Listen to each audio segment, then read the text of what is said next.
Praise the Lord. दोस्तों, हम आपका स्वागत करते हैं आज रात की प्रार्थना में। और आज मैं आपसे बात करना चाहता हूं कि दुष्ट का कोई भी हथियार आप पर सफल नहीं होगा, चाहे वो कितना भी पावरफुल है। वो विरोधी चाहे कितना भी पावरफुल है, लेकिन उसका जो हथियार है वो आप पर सफल नहीं होगा। कारण है क्यों नहीं होगा? क्योंकि आप प्रभु के चुने हुए लोग हैं, क्योंकि आप प्रभु के नियुक्त किए गए, क्योंकि आप पर परमेश्वर की दृष्टि है। आप उसके संतान हैं, आप उसके बेटे बेटियां हैं। आपके लिए उसके पास एक विशेष योजना है। इसलिए आप पर दुष्ट का कोई भी हथियार सफल नहीं होगा। चाहे वो हथियार कितना भी पावरफुल हो, तब भी सफल नहीं होगा। चाहे वो विरोधी कितना भी पावरफुल हो, तब भी उसका हथियार आप पर सफल नहीं होगा। बाइबल कहती है कि जितने हथियार तेरी हानि के लिए बनाए जाएंगे, उनमें से कोई भी तुझ पर सफल नहीं होगा। कोई भी हथियार सफल नहीं होगा। क्यों नहीं होगा? क्योंकि आप पर प्रभु की दृष्टि है। आप उसकी आंख की पुतली के समान हैं। आपका चित्र उसने अपनी हथेली पर खोद करके बनाया है। आप उसके स्वरूप और समानता में बनाए गए। जब आपने प्रभु पर विश्वास किया, प्रभु यीशु मसीह पर, तो आप उसकी संतान बन गए। आप उसके राज्य के नागरिक बन गए। और जब आप उसके राज्य के नागरिक बन जाते हैं, तब राजा की जिम्मेदारी हो जाती है अपनी प्रजा को प्रोटेक्ट करना। तो मीन्स आपको प्रोटेक्ट कौन करेगा? परमेश्वर करेगा, ताकि आपकी कोई भी हानि ना हो। क्योंकि उसके पास आपके लिए एक योजना है, एक विशेष योजना है। और उस योजना को कोई भी दुष्ट, कोई भी व्यक्ति, यहां तक कि कोई स्वर्गदूत भी, कितना भी पावरफुल शैतान भी, उस योजना को रोक नहीं सकता। उसने आपके लिए योजना बनाई है। अब चाहे आपके जीवन में कितनी भी रुकावटें, कितनी भी बाधाएं, कितनी भी परेशानियां आ जाएं, लेकिन वो योजना जो परमेश्वर ने आपके लिए बनाई है, उसे कोई भी रोक नहीं पाएगा। अंत में वो योजना पूरी होकर रहेगी, उसे कोई भी स्टॉप नहीं कर पाएगा। जैसे हम लोग निर्गमन की किताब उसके दूसरे अध्याय में देखते हैं, फिरौन ने आज्ञा निकाली कि जितने भी बच्चे होंगे इन इजराइलियों के, लड़के जितने होंगे, उन्हें मार डाला जाए। जन्म के समय ही उन्हें मार डाला जाए। और जितनी लड़कियां होंगी उन्हें रखा जाए। और बाकी लड़कों को, जितने भी इजरायली स्त्रियों के लड़के होंगे, उन्हें उसी समय मार दिया जाए। और यह आज्ञा निकली और ऐसा ही लोग करने लगे। फिरौन ने उन दाइयों को जो डिलीवरी किया करती थी, उन्हें पहले से ही निर्देश दे दिए कि जैसे ही लड़का होगा, तुम्हें तुरंत इसकी सूचना हमें देनी है और उसी समय हम इसे मार देंगे। और ऐसे ही मैं सोचता हूं कि हजारों बच्चे मारे गए, लड़के जितने हुए, क्योंकि वे नहीं चाहते थे कि इजराइलियों की जनसंख्या बढ़े। वे नहीं चाहते थे कि इजराइल पावरफुल हो।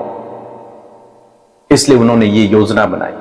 बहुत बड़ा हथियार उन्होंने इजराइलियों की तरफ फेंका और उनकी हानि करने की पूरी कोशिश की, और हुई भी उनकी हानि। लेकिन क्या आप जानते हैं, परमेश्वर के पास एक योजना है।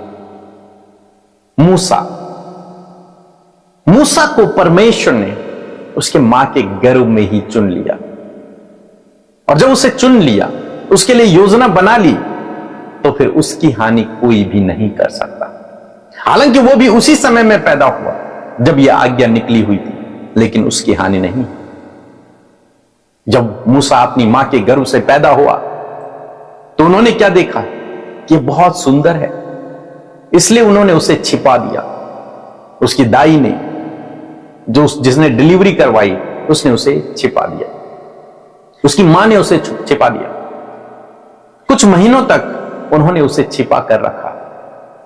लेकिन जब ज्यादा दिन तक वे उसे छिपा न सके, तब उनके पास कोई ऑप्शन नहीं बचा। उन्होंने मूसा को एक टोकरी में बंद किया और उसे नदी में छोड़ दिया। और उसकी मां घर चली गई, लेकिन उसकी बड़ी बहन देखती रही उस टोकरी में उस मूसा को, उस बच्चे को, कुछ महीने के बच्चे को, कि इसका क्या होता है। वो छिप करके देखती रही। इतने में परमेश्वर का प्लान अद्भुत है और कुछ अद्भुत हुआ। अद्भुत यह हुआ कि जिस फिरौन ने यह आज्ञा निकाली थी कि सारे बच्चों को मार दिया जाए इजराइलियों के, उसी फिरौन की बेटी उस नदी किनारे पहुंच गई, अपनी सहेलियों के साथ में पहुंच गई। और जब वो वहां पहुंची तो उसने क्या देखा कि बच्चा रो रहा है टोकरी में। उन्होंने उसे उठाया और देखा तो उन्हें दिखाई पड़ा कि ये तो किसी इजरायली का या फिर इब्री का बच्चा है। उन्होंने पहचान लिया। और जब उन्होंने पहचान लिया, लेकिन फिरौन की बेटी ने यह सोचा कि इसे मैं अपना बेटा बना लूंगी, इसे मैं अपने पास रख लूंगी। और मूसा की जो बहन, बड़ी बहन जो देख रही थी, इस पूरी बातों को छिप करके देख रही थी, वो तुरंत से उसके पास चली गई और उसने कहा, क्या मैं इस बच्चे को पालने के लिए किसी दाई को बुला ले आऊं, किसी स्त्री को बुला ले आऊं ताकि तेरे लिए ये इस बच्चे को पाले? और फिरौन की बहन ने कहा कि हां ठीक है। और वो मूसा की बड़ी बहन गई और उसने अपनी मां को ही बुला दिया, यानी कि मूसा की जो रियल मां थी, बुला दिया। और बाइबल कहती है कि उस दिन से लेकर कई महीनों तक उसकी मां उसे दूध पिलाती रही। और जब वो थोड़ा बड़ा हो गया तब उसकी मां ने उस बच्चे को फिर से फिरौन की बेटी को समर्पित कर दिया। और मूसा जवानी तक फिरौन के महल में रहा, वहीं वो युद्ध में निपुण हुआ, वहीं वो पढ़ा लिखा होगा, वहीं उसने सब कुछ सीखा, वहीं उसने खाया पिया, एक राजकुमार की तरह वो वहां पर रहा। मैंने कहा कि दुश्मन का कोई हथियार आप पर सफल नहीं होगा। परमेश्वर की आपके लिए योजना है। परमेश्वर की मूसा के लिए योजना थी, तो फिरौन की जो आज्ञा निकली थी वो भी उसकी हानि नहीं कर पाई। फिरौन की बेटी उसकी हानि नहीं कर पाई, यहां तक कि फिरौन की गोद में ही पला बड़ा, लेकिन वो उसकी हानि नहीं कर पाया।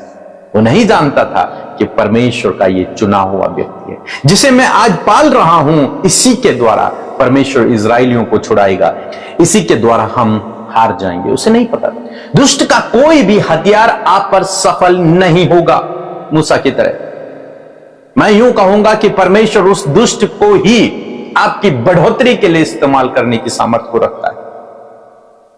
यहां पर परमेश्वर ने मूसा को, अपने लीडर को, अपने चुने हुए को, अपने बेटे को, अपने धर्मी जन को उसी के घर में, दुश्मन के घर में ही पला बड़ा किया, वहीं पाला पोसा उसको, और वो उसकी कुछ भी हानि नहीं कर पाए।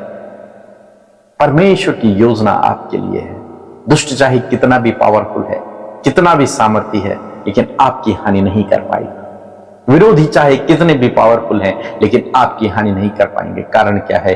क्योंकि आप परमेश्वर के चुने हुए हैं। आपके लिए परमेश्वर के पास योजना है, और जब तक वो योजना पूरी नहीं होगी, आपका कोई भी नुकसान नहीं हो सकता।